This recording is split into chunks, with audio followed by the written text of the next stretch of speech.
दोस्तों 498 ए और दहेज का केस करने के बाद में अगर पत्नी कोर्ट में तारीख में और पेशी पर ना आए तो आप क्या कर सकते हैं दोस्तों जय हिंद, नमस्कार। मैं एडवोकेट आशीष मिश्रा। लाइक कर दीजिएगा, शेयर कर दीजिएगा, सब्सक्राइब कर दीजिएगा ताकि ये इन्फॉर्मेशन और लोगों को भी मिल सके। दोस्तों अभी हम लोग इस वीडियो को शुरू करते हैं, शुरुआत से अंत तक देखिएगा ताकि आधी अधूरी जानकारी किसी के लिए भी फायदेमंद नहीं होती है। दोस्तों ये 498 ए है आईपीसी, कई सारी धाराओं में पत्नियां मुकदमा दर्ज करा देती हैं दोस्तों। और पत्नी ने एलिगेशन अगर आपके ऊपर लगाया है कि आपने उसके साथ क्रुएल्टी की है दोस्तों, और उसने आपके फैमिली मेंबर के भी नाम हो सकते हैं। जब भी पत्नियां मुकदमा दर्ज कराती हैं तो पूरे परिवार पर भी कराती हैं दोस्तों।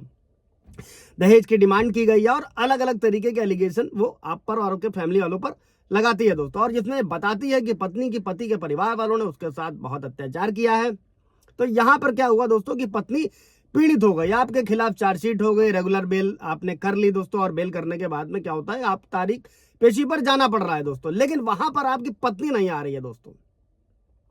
तो दोस्तों इसका सिंपल सा आंसर यह है कि जब तक पत्नी को कोर्ट नहीं बुलाता है तब तक कोर्ट में पत्नी नहीं आएगी दोस्तों। और इस मामले के अंदर कारण क्या है दोस्तों, यानी क्योंकि ये जो केस है दोस्तों वो क्रिमिनल केस है, और इस मामले के अंदर कोर्ट में अगर शिकायत कर दी गई है दोस्तों तो उसकी तरफ से उसने पुलिस को भी जो सबूत देना था, जो साक्ष्य देने थे वो दे दिया है दोस्तों। तो अब बुलाएगी कौन? कोर्ट बुलाएगी दोस्तों।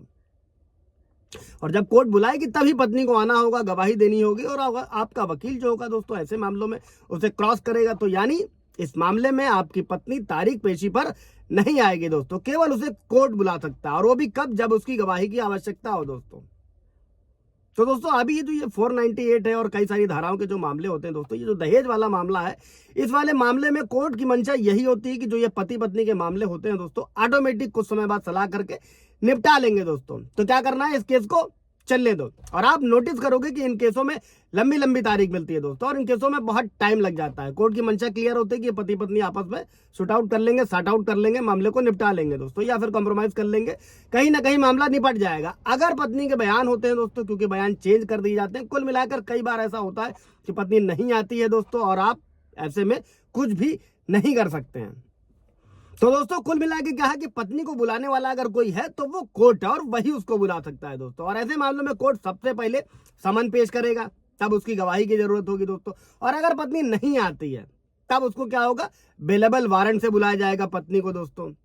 फिर उसके बाद जमानती वारंट से बुलाया जाएगा। अगर उसके बाद में भी नहीं आती है दोस्तों तो अरेस्ट वारंट से बुलाया जाएगा उसको, मतलब अरेस्ट करके कोर्ट के अंदर गवाही के लिए ऐसी कंडीशन में कोर्ट में पेश किया जाएगा गवाही के लिए दोस्तों। और अगर तब भी वो नहीं आ रही है पत्नी, अगर आ जाती है दोस्तों ऐसे मामलों में, अगर सिर्फ एक ही बार आएगी और आपके वकील उसे क्रॉस कर लेंगे तो उसका काम खत्म है दोस्तों, पत्नी का कोर्ट में आना। और अब आपकी तरफ से, उसकी तरफ से उसका वकील है दोस्तों, वो आता रहेगा तारीख पर, पेशी पर फाइनल आर्गूमेंट करेगा। और फिर अगर उसे कोई सरकारी वकील मिलता है तो सरकारी वकील जो होगा वो फाइनल आर्गूमेंट करेगा दोस्तों। आमतौर पर प्रैक्टिकल मुलजिम का वकील ही करता है दोस्तों, और उसकी तरफ से आर्गुमेंट मान लिया जाता है। तो पत्नी क्या है, इसलिए तारीख पेशी पर नहीं आती है दोस्तों। सीधी सी बात है, अंत में ये समझिएगा कोर्ट जब बुलाएगा तभी पत्नी कोर्ट में पेश होगी दोस्तों। लेकिन अगर आप चाहते हैं कि आपके मामले का जल्द से जल्द निस्तारण हो जाए, अगर टाइम लग रहा है, मेरे को तारीख पर बार बार पैसे देने पड़ रहे हैं, मेरी वाइफ तो आती ही नहीं है, मैं चाहता हूं कि केस जल्दी कैसे खत्म हो जाए दोस्तों, तो आप ऐसे में क्या कर सकते हैं दोस्तों, बहुत ही इंपॉर्टेंट लाइन, इसको नोट रखिएगा। अगर आपका टाइम पर टाइम बर्बाद हो रहा है,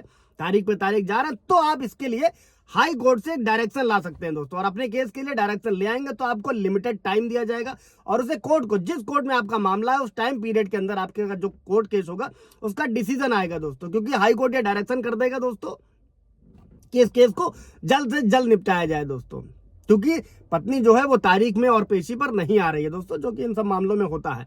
इससे रिलेटेड कोई सवाल जवाब होगा दोस्तों तो पूछ लीजिएगा। Thank you.